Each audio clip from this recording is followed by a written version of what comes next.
Students, this is video number 11 of waves. और इसके अंदर हम डिस्कस करेंगे एक बड़ा इंटरेस्टिंग टॉपिक, बीट्स। और ये बहुत इंपॉर्टेंट टॉपिक है। इसको अच्छे से अंडरस्टैंड करते हैं। मैं एक एक चीज़ आपको इसमें एक्सप्लेन करता हूँ, क्या इसमें अंदर क्या क्या फिनोमिना है। ये भी एक इंटरफेरेंस की ही टाइप है, लेकिन इसके अंदर जो इंटरफेरेंस होगी वेव्स की, उनकी जो फ्रीक्वेंसी है वो सेम नहीं है। वहाँ पे हम लोग जो बाकी पहले इंटरफेरेंस हमने पढ़ी, उसके अंदर हमने कोहेरेंट सोर्सेज लिए थे जिनकी फ्रीक्वेंसी आपस में सेम थी। लेकिन यहाँ पे हमने इनकोहेरेंट सोर्सेज की बात करनी है जिनकी फ्रीक्वेंसी जो है वो स्लाइटली डिफरेंट है।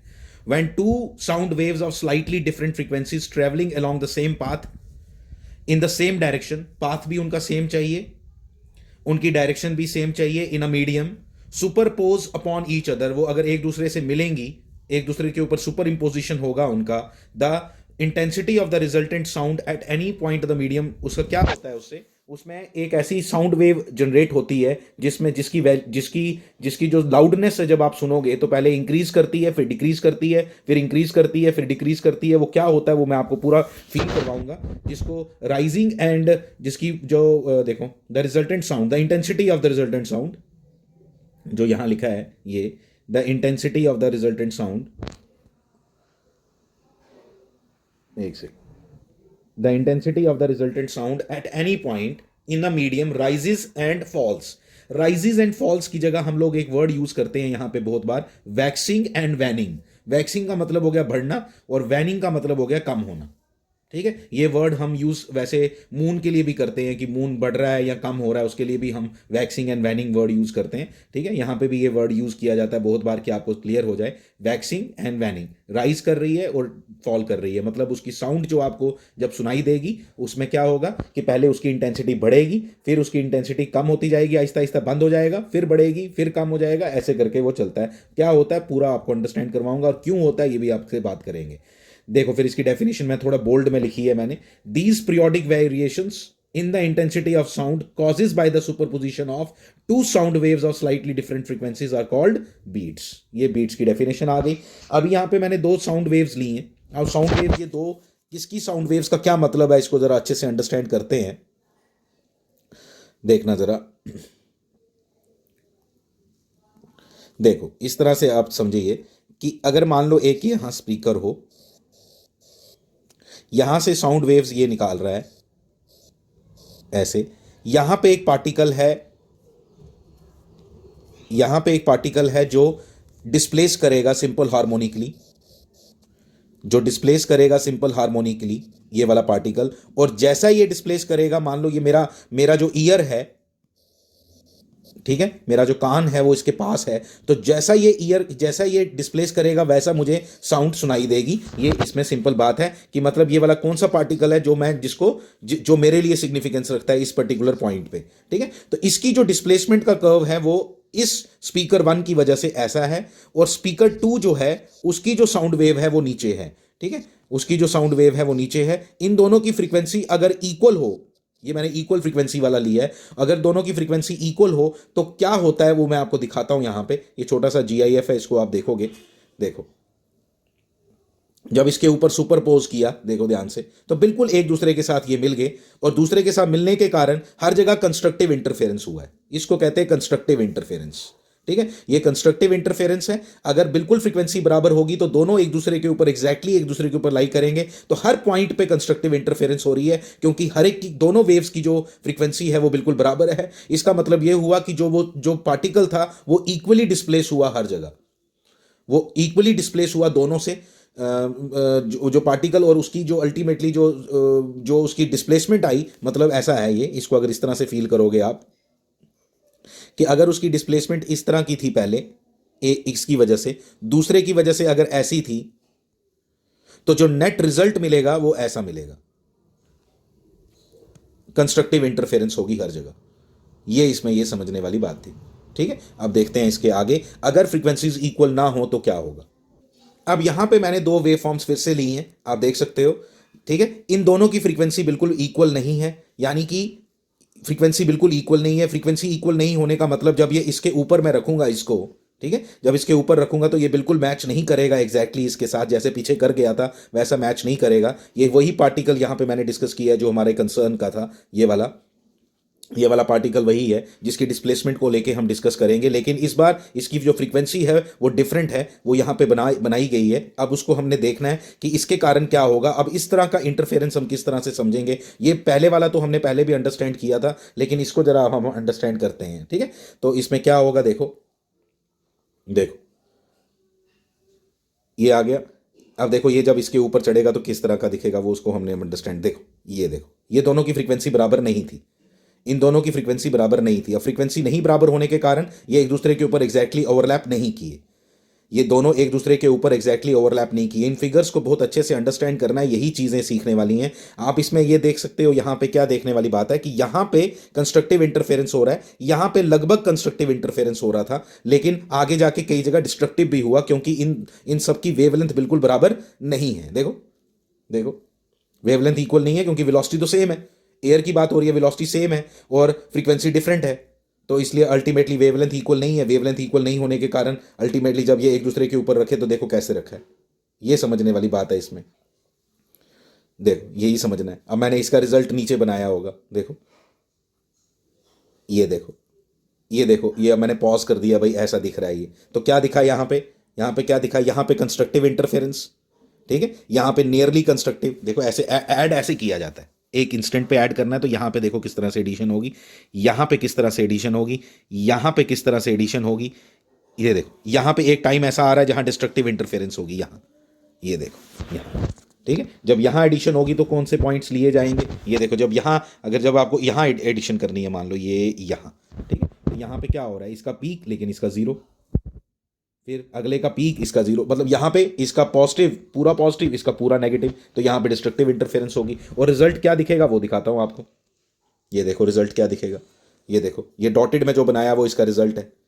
देखो ध्यान से क्या हुआ, रिजल्ट कैसा दिख रहा है बताओ। लाउडनेस यहाँ पे बहुत ज़्यादा बढ़ जाएगी, ये देखो मैं इसके ऊपर पंप चला रहा हूँ पेंसिल, ये देखो ये यहाँ ज़्यादा है, ये इससे कम, पहले वाले एम्पलीट्यूड से कम, फिर आगे वाले में ऐसा, फिर आगे में और कम, फिर एक टाइम आएगा जब बिल्कुल डिस्ट्रक्ट कर गए एक दूसरे को, ये यहाँ पे, ठीक है। तो इस तरह की हमारे को इसकी वेव फॉर्म मिलेगी। ये देखो ये मैंने इसको बना दिया, इसको इस साउंड को हम क्या बोलते हैं, ये बीट्स हैं आपके, ठीक है। और ये सुनने में कैसे दिखाई देते हैं, कैसे सुनाई देते हैं हमें, उसके ऊपर बात करते हैं। अभी मैं एक साउंड आपको सुनाऊंगा अभी, ठीक है, उसको आपने ध्यान से सुनना है, ठीक है, उसको उस पर फोकस करना है आपने, लाउडनेस बढ़ा लेनी है अपने डिवाइस की, और इस साउंड को अच्छे से सुनना है और देखना है। बीट्स के बारे में बताता हूँ आपको, ठीक है। ये दो, पहले ये जो मैं फ्रीक्वेंसी अभी अभी सुनाऊंगा आपको, ये एक पर्टिकुलर फ्रीक्वेंसी है, फिर दूसरे पर्टिकुलर फ्रीक्वेंसी सुनाऊंगा, और फिर दोनों को इकट्ठे जब ऑन किया तो कैसी सुनाई देती है, फिर उसको आपको बताता हूँ। बीट्स किसको बोलते हैं वो आपको यहाँ पे सुनाई देगा।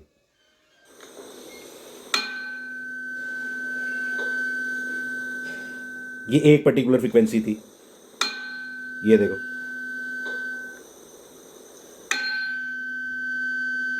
ये दूसरी फ्रीक्वेंसी, ये दोनों इकट्ठे,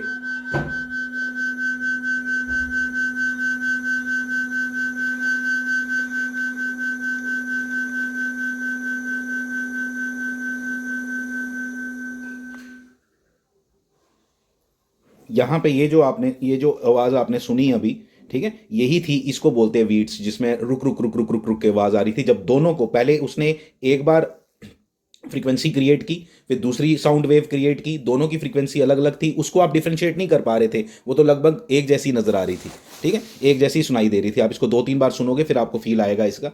तो ये इस तरह से था। लेकिन अगर मैं आपको क्या बता रहा हूँ कि जब हमने दोनों को इकट्ठे, मतलब एक फ्रीक्वेंसी थी 400 हर्ट्स, दूसरी फ्रीक्वेंसी थी 403 हर्ट्स, जब एक 400 हर्ट्स थी, एक 403 हर्ट्स थी, जब उनको अलग अलग सुनोगे तो आपको पता ही नहीं चलेगा कि 400 हर्ट्स की कैसी साउंड थी और 403 की कैसी साउंड थी। लेकिन जब आपने इकट्ठे दोनों को चलाया तो आपको बीट्स सुनाई दिए, उस बीट्स ने आपको बताया कि ये दोनों फ्रीक्वेंसी जो थी वो डिफरेंट थी। तो इसी काम आता है ये पता लगाने के लिए एग्जैक्टली कि अगर मुझे एग्जैक्टली 400 फ्रीक्वेंसी चाहिए अपनी किसी डिवाइस से, किसी इंस्ट्रूमेंट से 400 फ्रीक्वेंसी चाहिए, तो अगर 402 हो तो हम सुन के नहीं पता लगा पाएंगे कि 402 है या 400 है या 398 है, एग्जैक्टली नहीं बता पाएंगे। लेकिन अगर कोई इस तरह का मैकेनिज्म हम क्रिएट करें तो हम बीट्स अगर सुनाई दें हमें, अगर एग्जैक्टली 400 के साथ, मैं बताऊंगा आपको, इस पर न्यूमेरिकल्स करेंगे और किस तरह से ये बीट्स काम आते हैं आपके इंस्ट्रूमेंट्स को इसको ठीक करने में, उसकी फ्रीक्वेंसी को एडजस्टमेंट करने में, उसके लिए ये यूज़ किए जाते हैं। बीट का कॉन्सेप्ट कैसे किया जाता है उसके ऊपर बात करते हैं,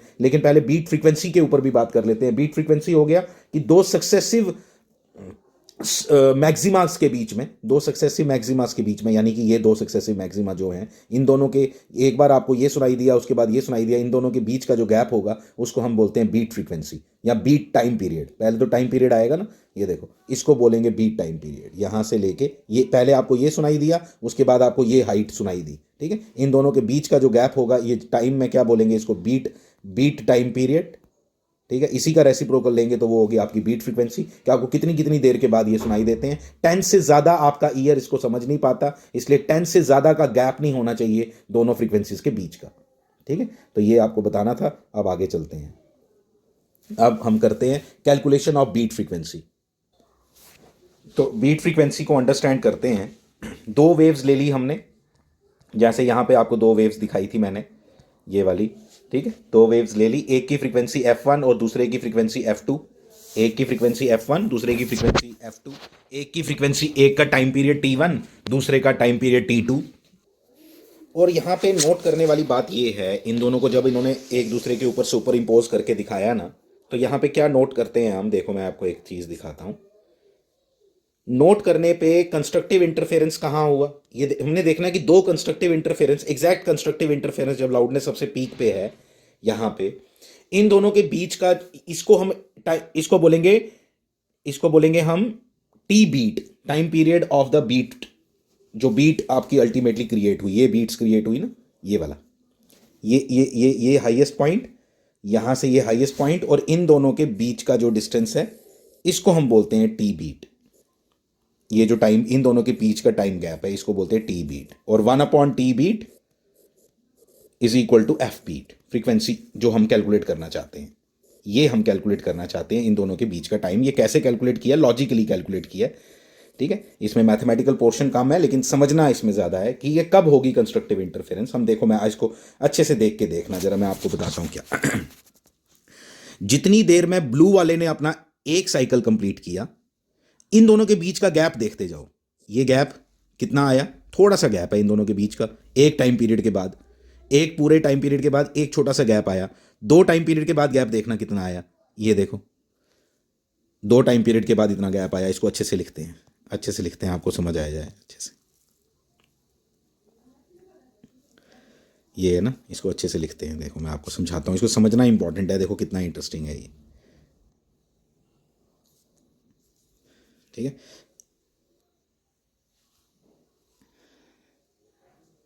1 2 साइकिल देख रहा हूं मैं, कौन से, ब्लू वाले के। 3 4, ध्यान देना, 4, सिर्फ ब्लू वाले के देख रहा हूं। 5 6 और ये 7, ये ब्लू वाले के मैंने 1 2 3 4 5 6 7 उसके टाइम पीरियड लिख दिए, ठीक है। अब मैं उसके पिंक वाले के लिखूंगा, देखना, उसको डिफरेंट कलर में लिख लेता हूँ, ठीक है, उसको डिफरेंट कलर में लिख लेता हूँ। तो उसका 1 1 देखो, 1, दोनों के 1 के बीच में गैप देखो, 2, गैप बढ़ता जा रहा है, गैप बढ़ता जा रहा है, 3 4, देखो 4 5, गैप बहुत बढ़ गया, 5 6। ये इंटरेस्टिंग है, जब गैप इतना बढ़ जाए कि ये इसका 6th और उसका 7th, इसका 6th और उसका 7th जब दोबारा से मिला, यहां पे पहले मिले हुए हैं दोनों, t=0 पे दोनों मिले हुए हैं, दोबारा ये कब मिलेंगे, जब उन दोनों के बीच का गैप एग्जैक्टली कितना हो जाए, एक साइकिल के बराबर, ठीक है। ये इसमें कॉन्सेप्ट हमने पूरा यूज किया हुआ है, नथिंग एल्स, ये समझना है आपने इसमें बात, ठीक है। अब यही हम देखते हैं, इसको वही लिखा हुआ है हमने वहां पे, उसको लैंग्वेज में कैसे लिखा है उसको समझते हैं। देखो जरा कैसे, देखो देखो लैंग्वेज में कैसे लिखा है ये। Suppose two waves of frequency meeting at some points, if two waves are in phase at t=0, t=0 पे वो इन फेज थे, हमने देख लिया। They will again be in phase when the first wave has gone through exactly one more cycle than the second. जब जो पहली wave है वो एक एक्स्ट्रा साइकिल चल जाए, किससे, दूसरी वाली वेव से, या दूसरी वाली एक्स्ट्रा चल जाए पहली वाली वेव से, कम ज्यादा मैटर नहीं करता इसमें। ये जरूरी नहीं है कि कौन कौन किसके टाइम पीरियड ज्यादा है, किसका टाइम पीरियड कम है, ये मैटर नहीं करता। ठीक है, अब देखो, अब मैं कह रहा हूं let N be the number of cycles of the first wave in time period T. ये जो टाइम पीरियड टी लिया, ये टाइम पीरियड टी वही है जो हमें टी कैलकुलेट करना है, टी बीट, इसी टाइम के बीच में, यही टाइम के बीच में, जैसे ये जो टाइम मैंने आपको यहां दिखाया, ये वाला, इस टाइम के बीच में, इस टाइम के बीच में, यहां से लेके यहां तक के टाइम, ये टी है आपका। इसी को हम टी बोलेंगे कि दोबारा कब ये वापस मिला। एक टी इक्वल टू जीरो पे मिला था, ये दोबारा कब मिला, दोबारा, इसको हमने टी बीट है, यहां मैंने सिंपली टी लिखा हुआ है, यहां पे भी लिख के दिया आपको, नीचे भी लिख के दिया आपको, एक ही बात है, ये एक ही बात है। ठीक है, ये जो टाइम पीरियड है, क्या लिखेंगे, इस वेव ने एन साइकिल कंप्लीट किए, तो दूसरी ने कितने कंप्लीट किए, एन माइनस वन, ये लिखा है मैंने यहां। ठीक है, ये लिखा है यहां, let N be the number of cycles of the first wave in time period T, in time T, then the number of cycles of the second wave in the same time equal to N minus one. उसके साथ इसके 6, वो 7 और 6 जरूरी नहीं है, 3 और 2 भी चलेगा, 10 और 11 भी चलेगा, कुछ भी चलेगा, एन माइनस वन। तो इसलिए उस टाइम टी के बीच में कितने साइकिल कंप्लीट किए, T one is the time period of first wave, तो एन इंटू टी वन, दूसरे का क्या आएगा, N minus one into T two, N minus one into T two, तो ये आ गया। इन दोनों को, अब ये फर्स्ट और सेकंड इक्वेशन है जिसमें से एन को हमने एलिमिनेट करना है, एन इक्वल टू क्या लिख दिया फर्स्ट इक्वेशन से, टी अपॉन टी वन। ये कैलकुलेशन थोड़ी सी करोगे आपको सब नजर आएगा। यहाँ पे इस स्टेप के बाद मैंने टी वन और टी टू से इसको भी डिवाइड कर दिया, न्यूमरेटर को भी और डिनोमिनेटर को। न्यूमरेटर को डिवाइड करने पे वन आ गया, और डिनोमिनेटर को डिवाइड करने पे one upon T two divided by T one plus T one into T two, one upon T one minus one upon T two. ठीक है, और ये बन जाएगा वन अपॉन टी वन क्या होता है, एफ वन एफ टू। ये हमने यहाँ से बीट फ्रीक्वेंसी निकाली, ये time period of the beat निकाला, ये time period of the beat, लेकिन मुझे बीट फ्रीक्वेंसी बोला जाता है कैलकुलेट करने के लिए, इसलिए बीट फ्रीक्वेंसी यहाँ से निकाल ली, F beat is equal to this. ठीक है, तो इसमें कुछ भी नहीं है ऐसा जो मुश्किल लगेगा आपको। ठीक है, तो ये लेकिन समझने वाली बात कौन सी थी, ये लाइन समझने वाली है जो मैंने आपको उधर वेव फॉर्म से समझाई, ये वाली लाइन, एक के N minus one T beat, किस टाइम के में इंटरेस्टेड है हम, जितनी देर में एक ने 7 साइकिल कंप्लीट किए, दूसरा 6 ही कर पाया, तो वो दोबारा वो जो इंस्टेंट आया जब ये दोबारा मिले, ठीक है, वो जो गैप आया टी इक्वल टू जीरो से लेके उस पीरियड के गैप का, उसको हम बोलते हैं बीट टाइम पीरियड, और उसी का रेसिप्रोकल को क्या बोलते हैं, बीट फ्रीक्वेंसी। ये हमने कैलकुलेशन की, F1 माइनस F2, उसके दोनों के बीच की बीट फ्रीक्वेंसी आएगी। उतनी देर के बाद आपको दोबारा वो बीट सुनाई देंगे जो मैंने आपको अभी सुनाए भी, कि बीट्स किसको बोलते हैं, टुन टुन टुन करके जो आवाज आ रही थी, वो जो बीच में दो सक्सेसिव के बीच का जो गैप है, that is called beat frequency. ठीक है, अब मैं उसको आपको दिखाता हूं दोबारा। ठीक है, इस पे कुछ क्वेश्चंस करते हैं जिससे आपकी क्लैरिटी और बढ़ेगी। ये इस पे फर्स्ट क्वेश्चन है, two tuning forks. Tuning forks ना ऐसे चिमटे की तरह होते हैं, आप इस तरह समझना, इस तरह का होता है ट्यूनिंग फोक। ठीक है, ये ट्यूनिंग फोक होता है, जो ये हैंडल है जिसको मैं अभी डार्क कर रहा हूं, इसको यहां से पकड़ा जाता है, और फिर इसको यहाँ पे जब हिट करो ना, यहाँ पे जब आप किसी दीवार से हिट करो या किसी हैमर से इसको हिट करो, तो यहाँ पे ये एक फ्रीक्वेंसी प्रोड्यूस करता है, और हर एक ट्यूनिंग फोक की अपनी एक फ्रीक्वेंसी होती है। तो इसने लिखा 2 ट्यूनिंग फोक्स हैं जो 6 beats per second, 2 tuning focus हैं, ए एंड बी, आप समझना please, A tuning fork, B tuning fork, इनके बीच का यानी कि F1 minus F2 is equal to 6 है। समझ आ गया, सिंपल क्लियरली नजर आ रहा है कि 6 बीट्स पर सेकंड का मतलब यही हुआ कि उनकी बीट फ्रीक्वेंसी 6 है, इसका मतलब दोनों की फ्रीक्वेंसी के बीच का गैप जो है वो 6 है। फ्रीक्वेंसी ऑफ ए कितनी है, फ्रीक्वेंसी ऑफ ए कितनी है, 300, इधर ए भी लिख दो आप। ठीक है, एफ ए इक्वल टू कितना है, 300 हर्ट्ज। तो एफ बी कितना हुआ, ऑब्वियसली दोनों के बीच का गैप अगर 6 है तो यहां तो 306 हुआ, यहां तो 294 हुआ। ये समझने वाली बात है, यहां तो 306 हुआ, यहां तो 294 हुआ। अब सिर्फ जो आगे की स्टेटमेंट है ना, यही निकालना है हमें, बी की फ्रीक्वेंसी बतानी है, लेकिन हमें आगे का सिर्फ ये बताना है कि 306 या 294, वो ये लाइन बताएगी मुझे। ये जो लाइन लिखी है यहां, वो कहता है वैक्स लगाई मैंने किस पे, बी पे, ध्यान देना प्लीज, बी पे उसने वैक्स यहां लगा दी, मतलब इसका थोड़ा वेट बढ़ा दिया, वैक्स लगाने से उसका थोड़ा वेट बढ़ गया, वेट बढ़ने से इसकी फ्रीक्वेंसी डिक्रीज कर जाएगी। आप सोचो, बी की अगर फ्रीक्वेंसी डिक्रीज कर गई, बी की अगर फ्रीक्वेंसी डिक्रीज कर गई, समझना प्लीज, दोनों केसेस लेना। ठीक है, बी की फ्रीक्वेंसी डिक्रीज नहीं करगी, बीट फ्रीक्वेंसी डिक्रीज करगी। बीट फ्रीक्वेंसी डिक्रीज करने का मतलब है उन दोनों के बीच का गैप डिक्रीज कर गया। तो गैप तब डिक्रीज करेगा, प्लीज जरा ध्यान से सुनना, गैप तब डिक्रीज करेगा, बी वैक्स लगाने से फ्रीक्वेंसी कम होगी या बढ़ेगी, कम होगी। तो इसको अगर कम किया आपने, 294 को अगर कम कर रहे हो आप, अब अगर आपने माना कि 294 इज योर आंसर, तो 294 को कम करोगे, मान लो 290 हो गया, 290 हो गया तो गैप कितना हो गया 10, यानी ये तो गैप बढ़ गया। लेकिन जबकि क्या लिखा है, बीट फ्रीक्वेंसी का मतलब है उन दोनों के बीच का गैप, तो उन दोनों के बीच का गैप कितना है, उन दोनों के बीच का गैप कम हो रहा है, तो कम हो रहा है इसका मतलब 306 उसकी ओरिजिनल फ्रीक्वेंसी थी। वैक्स लगाने से पहले उसकी ओरिजिनल फ्रीक्वेंसी 306 थी, कि तुमने जब वैक्स लगाई उसकी फ्रीक्वेंसी डिक्रीज करी, डिक्रीज करने पे वो 306 की जगह 303 हो गई और आपकी बीट फ्रीक्वेंसी 6 की जगह 3 हो गई। ये मैं एग्जांपल ले रहा हूं 3, आपको 3 4 कुछ नहीं चाहिए, आपको सिर्फ चाहिए कि कम ज्यादा, कम हो रही है या ज्यादा हो रही है। तो 294 को भी चेक करो, 306 को भी चेक करो, आपको दोनों को देख के पता चल गया। आप दोनों की वैल्यू को कम करो, 306 को भी कम करके देखो, इसको भी कम, दो कम कर लो, एक कम कर लो चाहे, ठीक है, एक कम कर लो। देखो ये 293 आ गया एक कम करने से, ये 305 आ गया एक कम करने से, ठीक है। इन दोनों के बीच का गैप कितना रह गया 5, पहले कितना था 6, यही हमारा आंसर है। और इन दोनों के बीच का गैप कितना हो गया 7, गैप बढ़ गया, गैप बढ़ा नहीं है, कम हुआ है। इसका मतलब जो फ्रीक्वेंसी है वो कितनी है 305, 306। इसको अपनी लैंग्वेज में लिख के रखो, the original frequency, hence the original frequency, बड़े सिंपल क्वेश्चन है, आते भी हैं पेपर में। ओरिजिनल फ्रीक्वेंसी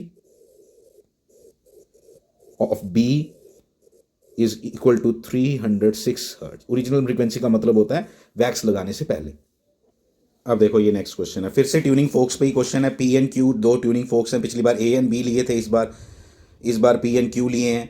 पिछली बार आपने वैक्स लगाई थी, इस बार क्या कॉन्सेप्ट है मैं बताता हूं आपको। F P minus F Q is equal to 4, ठीक है, ये गिवन है। If the prong of the fork is, कौन सा फोक पी लिखना था यहां, एक मिनट, यहां पे पी आएगा, फोक पी,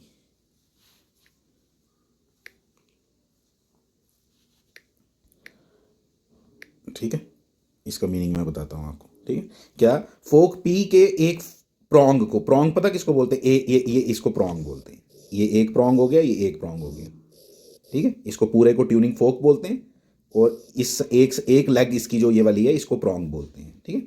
प्रोंग को क्या किया तुमने इस बार, फाइल किया, देखो फाइल्ड, क्या किया, पी वाले को आपने फाइल किया। फाइल करने से क्या हुआ, फाइल करना मतलब उसको घिसना, उसको घिसा आपने, थोड़ा घिसा जैसे ही आपने, तो उसकी बीट फ्रीक्वेंसी कम हो गई। अच्छा, घिसने से आप उसका मास को क्या कर रहे हो, कम कर रहे हो, फ्रीक्वेंसी बढ़ेगी, ठीक है। घिसने के बाद उसकी फ्रीक्वेंसी बढ़ी, पहली बात। और ओरिजिनल फ्रीक्वेंसी कितनी दी है क्यू की, 250, यानी एफ पी किसके बराबर होगा, बड़ा सिंपल है, 254, गैप 4 है ना, 254 या 246, ठीक है। ये एफ पी की कहानी है। पी वाले को उसने क्या किया, अब किया है पी वाले को घिसा, घिसने से उसकी फ्रीक्वेंसी बढ़ेगी, बढ़ा लो, ठीक है, फ्रीक्वेंसी बढ़ी, बढ़ा लो, फ्रीक्वेंसी बढ़ के, ठीक है, बढ़ाई, और कितनी, जो बीट फ्रीक्वेंसी है वो कितनी रहेगी, 2 रहेगी, ठीक है। बीट फ्रीक्वेंसी जो है वो 2 रहेगी, तो 2 किस में रह सकती है, क्योंकि फ्रीक्वेंसी ने बढ़ना है, तो बढ़ना है, तो जब ये वैल्यू बढ़ेगी, एफ क्यू कितना है 250। देखो ध्यान से, बड़ा सिंपल क्वेश्चन है, सिर्फ ध्यान देना बस। जब आप इस वैल्यू को बढ़ाओगे 254 वाली को, तो ये बन जाएगी 256 फॉर एग्जांपल, और ये कितनी बन जाएगी 248, कितनी बन जाएगी 248। मतलब आपने घिसा, घिसने से फ्रीक्वेंसी बढ़ी, फ्रीक्वेंसी बढ़ के हमने मान लिया कि ये 256 हो गया, ये 258 हो गया। अगर ये आंसर है तो अब बीट फ्रीक्वेंसी कितनी है 6 घिसने के बाद, और यहां बीट फ्रीक्वेंसी कितनी है घिसने के बाद, कितनी 2, तो ये आंसर करेक्ट है, ये रॉन्ग है, ये रॉन्ग है। तो इसलिए यहां पे सीधा सीधा आंसर क्या आ गया, 246 is the correct answer. The original frequency is equal to 246, yes. तो एफ पी निकालना है ना, F P is equal to 246 hertz, ये इसका आंसर आ गया। हमेशा दो आंसर आएंगे इसमें, एक ही कहानी है कि या 4 कम या 4 ज्यादा, या 4 कम या 4 ज्यादा, ठीक है, ये बता दिया। लेकिन अब इसलिए 2 आंसर आपको मिल जाते हैं डायरेक्टली, पहली स्टेटमेंट से आपको 2 आंसर मिलते हैं। अब दोनों में से आपने चेक करना होता है कि कौन सा करेक्ट है, उसलिए उसने लिखा होता है, कोई ना कोई कहानी सुनाई होगी उसने, कि वैक्स लगा दी या उसने घिस दिया या कुछ और, तो उससे आपको पता लगाना होता है कि भाई इसका करेक्ट आंसर क्या था, ठीक है। अब ये आ गया, एक और क्वेश्चन करते हैं इसका। देखो ये आपका नेक्स्ट क्वेश्चन है। The string of the violin emits a note of 400 hertz at its correct tension. अगर करेक्ट टेंशन हो ना किसकी, स्ट्रिंग की, तो वो कितना स्ट्रिंग है स्ट्रिंग किसका, वायलिन है, कोई वायलिन है, वायलिन का स्ट्रिंग जैसे गिटार होता है वैसे ही वायलिन्स होते हैं। उससे जैसे उसका जो, अगर उसकी टेंशन आपने देखा होगा, लोग उसमें बार बार उसको टाइट कर रहे होते हैं, स्ट्रिंग को अपने अकॉर्डिंग उसको एडजस्ट करते हैं, तो उसकी फ्रीक्वेंसी 400 हर्ट्ज आनी चाहिए, वो उसको मालूम है जो उसको ऑपरेट करता है वायलिन को, 400 हर्ट्ज आनी चाहिए, ठीक है, एग्जैक्ट। और जब 401 या 402 या 398 या 396 हो तो वो पता नहीं चलता है उसको कि यार ये करेक्ट है या नहीं है, लेकिन उसका जो अल्टीमेटली क्वालिटी ऑफ साउंड है वो चाहता है वो नहीं मिलेगी उसको अगर उसकी 400 नहीं हुई तो। The string is a bit taut, थोड़ा टाइट था वो, ठीक है, ये मालूम है हमें। And it produces a 5 beats per second with a tuning fork of 400 hertz. 400 hertz के साथ उस स्ट्रिंग ने कितनी कितनी बीट फ्रीक्वेंसी प्रोड्यूस की, 5 की। इसका मतलब जो स्ट्रिंग की वो थी, फ्रीक्वेंसी थी, फ्रीक्वेंसी आप लिख लो, frequency of taut string is equal to, frequency of the taut string is equal to, यहां तो 405 और 395, यही है ना, यहां तो 405 या तो 395। ध्यान से सुनना, ये बड़ा सिंपल क्वेश्चन है, क्योंकि 5 फ्रीक्वेंसी उसने प्रोड्यूस की है, किसके साथ, ट्यूनिंग फोक हमने जो चलाया, जो बिल्कुल करेक्ट है, जो 400 हर्ट्स प्रोड्यूस करता है। स्ट्रिंग से भी हम चाहते थे कि 400 प्रोड्यूस करे, लेकिन वो कुछ टाइट है, टाइट होने की वजह से वो उसमें बीट फ्रीक्वेंसी आ रही है, उसको पता चल गया यहाँ तो 405 होगी, यहाँ तो 3, तभी तो भी बीट फ्रीक्वेंसी आ रही है, ठीक है। अब हमें ये बताना है कि अब 405 या 395, बड़ा सिंपल सा आंसर है इसमें, बहुत सिंपल है ये, कि 405 ही इसका आंसर क्यों होगा, क्योंकि हमें मालूम है स्ट्रिंग की जो फ्रीक्वेंसी होती है, स्ट्रिंग की जो फ्रीक्वेंसी है वो किसके बराबर होती है, that is equal to velocity of sound waves is equal to velocity of string waves is equal to under root of t by mu, और उसमें t के साथ वो डायरेक्टली प्रोपोर्शनल है उसकी वेलोसिटी का डायरेक्टली प्रोपोर्शनल होना मतलब फ्रीक्वेंसी का भी डायरेक्टली प्रोपोर्शनल होना। इसका मतलब ये हुआ सिंपली कि जब वो स्ट्रिंग को टाइट है, वो ये तो उसने पहले से दिया हुआ टाइट है, तो टाइट है तो वो ज़्यादा ही होगा, कम नहीं हो सकता, तो इसलिए 405 is the correct answer. It is correct, आपने रीज़न खुद लिख लेने हैं, ठीक है, इट इज़ करेक्ट। क्यों, ये रॉन्ग है, एक दोनों में से करेक्ट और एक में रॉन्ग होना ही होना। हमने जितने भी क्वेश्चन किए हर जगह हमने 2 आंसर लिखे, 2 के बाद हमने थोड़ी अकल लगानी है, और अकल लगाने से आपको एक करेक्ट आंसर मिल जाएगा। वो अकल यहाँ हमने क्या लगाई कि स्ट्रिंग उसने पहले से बोल के रखा कि टाइट है, थोड़ा टाइट है तो वो ज़्यादा फ्रीक्वेंसी बनाएगा, इसलिए ज़्यादा बनाएगा तो 395 हो नहीं सकता, वो कम ही होगा, इसलिए क्योंकि उसने लिखा है कि करेक्ट जब होता है तो तब 400 होता है, ये भी लिखा है उसने, तो इसका मतलब ज़्यादा करने से वो ज़्यादा ही होगा। But this is all together very simple question. सिर्फ यहाँ पे मुझे ये बताना था कि जैसे आपने ट्यूनिंग फोक्स में क्या पढ़ा, ट्यूनिंग फोक्स में आपने ये कहानी पढ़ी कि वैक्स लगाने से फ्रीक्वेंसी डिक्रीज कर जाती है, फाइलिंग करने से फ्रीक्वेंसी जो है वो इंक्रीज कर जाती है। अगर स्ट्रिंग का क्वेश्चन आ जाए तो स्ट्रिंग में याद रखना है कि टाइट करने से उसकी फ्रीक्वेंसी बढ़ जाती है और लूज करने से उसकी फ्रीक्वेंसी कम हो जाती है। बस ये क्वेश्चन किसी भी तरीके से वो क्रिएट कर देगा, या स्ट्रिंग बोल देगा या ये बोल देगा, वहाँ से आपने ये इस चीज़ को अंडरस्टैंड करना है और कुछ नहीं है, ठीक है। तो ये मैं यहीं पे रखता हूँ, ये सारे कॉन्सेप्ट मैंने बीट्स को लेके कवर किए हैं इसके अंदर। Thank you very much.